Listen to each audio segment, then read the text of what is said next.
बिस्मिल्लाहिर्रहमानिर्रहीम अल्लाहुम्मा सल्ली अला मुहम्मद व आले मुहम्मद अल्हम्दुलिल्लाहि रब्बिल आलमीन।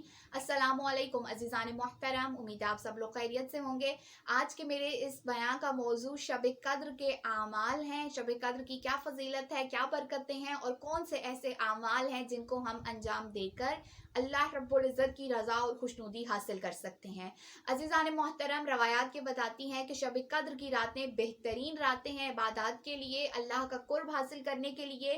यहाँ तक कि इन रातों में अंजाम दिए जाने वाले आमाल 1000 महीनों में अंजाम दिए जाने वाले आमाल के बराबर हैं। रवायात बताती हैं कि ये वो रात है कि जिसमें तकदीर लिखी जाती है, इंसान की ज़िंदगी, मौत, रिज़्क़ का, उसके तमाम तर दुनिया और आखिरत के मामलात का फ़ैसला किया जाता है।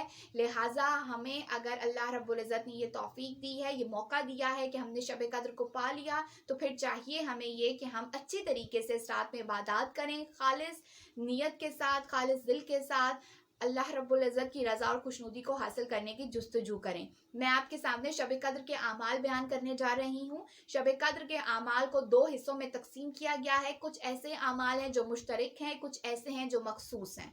मुश्तरक से मुराद ये कि वो आमाल आप 19 रमज़ान मुबारक की रात, 21, 23 और 27वीं तीनों की रातों में, चारों रातों में आप कर सकते हैं ये, और वो मुश्तरक आमाल हैं। मखसूस ये हैं कि हर रात के लिहाज से अलग आमाल हैं। आज की इस वीडियो में मैं आपको मुश्तरक आमाल आपके सामने बयां करने जा रही हूँ जो कि आप तमाम शब कद्र की रातों में अंजाम दे सकते हैं। सबसे पहला और ख़ास और अहम अमल है अपने गुस्ल करना है। रवायात में है, इमाम मजलिसी ने भी इसको नकल किया कि बेहतर ये है कि आप जब गुस्ल करें तो ऐसा वक्त मुंतखब करें कि उसी गुस्ल से आप नमाज मगरिब और इशा को भी अदा करें, यानी वक्त नमाज मगरिब के करीब आपने गुस्ल करना है। दूसरा एक और सबसे अहम अमल वो ये है कि 2 रकत नमाज पढ़नी है।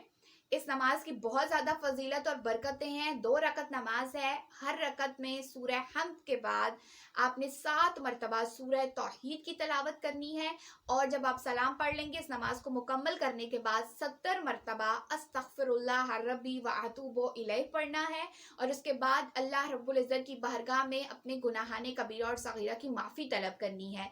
इस नमाज की बरकत और फजीलत के बारे में यहाँ तक लिखा गया कि अभी वो शख्स जाए नमाज से उठेगा नहीं कि अल्लाह रब्बुल इज़्ज़त उसके वालिदैन के तमाम गुनाहाने कबीरा और सगीरा को माफ़ कर देंगे। अज़ीज़ान मन, ज़ियारत हज़रत इमाम हुसैन अलैहिस्सलाम पढ़नी है। रवायात ये बताती हैं कि आज की रात यानी शब कद्र की रात आसमान पर एक निदा दी जाती है। मनादी करने वाला ये सदा देता है कि कौन है कि जिसने इमाम हुसैन अलैहिस्सलाम की ज़ियारत पढ़ी कि उसके तमाम गुनाहाने कबीरा और सगीरा को माफ़ कर दिया जाएगा। अज़ीज़ान मन, कुरान मजीद से मुताल्लिक़ कुछ आमाल हैं, कुछ कुरान मजीद को सामने रख के पढ़ने के हैं, कुछ सर पे रख के पढ़ने के हैं, और सबसे अहम बात शब बेदारी करनी है। जो शख्स शब कद्र की रातों में शब बेदारी करता है तो अल्लाह रब्बुल इज़्ज़त उसके दिल को कभी भी मुर्दा नहीं करते। ये कुछ आमाल मैंने आपके सामने बयां किए हैं। इसके अलावा दीगर जो मुस्तनद वज़ाइफ की या दूसरी किताबें मफातिहुल जिनान या वज़ाइफुल इब्रार वगैरह उनमें डिटेल के साथ मौजूद है।